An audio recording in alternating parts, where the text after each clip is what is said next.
Hi guys! Finally, nakaraos na kami ng aso ko. So, ayun, di ba may in-upload akong video na tinutulungan ko siyang manganak. Pero, hindi naman niya first time manganak. Second time na siyang nanganak, nagbuntis.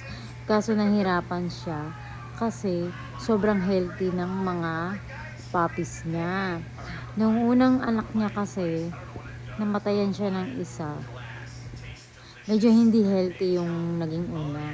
Pero itong pangalawa, healthy. Kaya medyo matataba, maliliksi yung mga tuta. Ngayon, tinulungan ko siyang manganak kasi hindi niya kaya. At ngayon, yung update pala dito sa mga puppies ni Udeko, eto na sila. Ang lalakas dumedi. Sobra. Grabe yung puyat ko, tingnan niyo. Yung eye bag ko, tapos nagtigyawat ako, pero buti na lang, isa lang yung tigyawat ko. Eto sila. Ayan. Diba?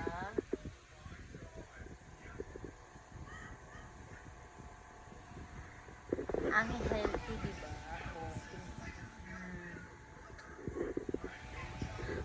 Dalawa lang yung babae. Tapos, yung lalaki, 4. Kaya, pero okay lang kasi happy ako kasi happy si Udeko at saka healthy yung mga tuta.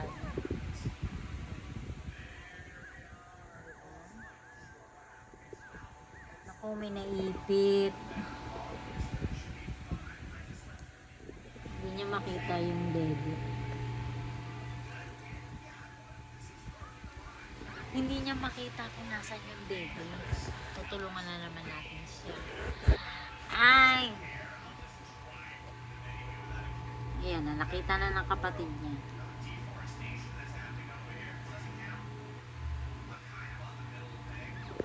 Diba? Ang healthy.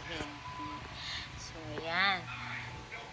Halimbawa kayo, may mga small breed kayo na aso, tapos parang alanganin kayo at parang feeling nyo na nahihirapan sila manganak, yung talaga namang recommend talaga is dalhin sila sa vet. Pero ako kasi syempre malakas loob ko at saka alam naman ni Udeko na talagang kaya ko at kaya niya, kaya tinulungan ko siya. Nakita nyo yung sa video ko na yung baby oil na nilalagay ko sa ano niya, para yun yung magiging pampadulas. Kasi 2 beses siyang nilabasan ng parang lobo na may tubig. Pumutok yun na walang lumalabas na tuta. Kaya ang ginawa ko, baby oil, na once pag hihilaban siya ng tiyan, di ba naglilabor siya, nahihilaban siya, tapos umiiri siya, tapos walang lumalabas. Ang ginawa ko, naglagay ako ng baby oil, tapos pinasok ito para matulungan siya na manganak. Kaya okay na sila.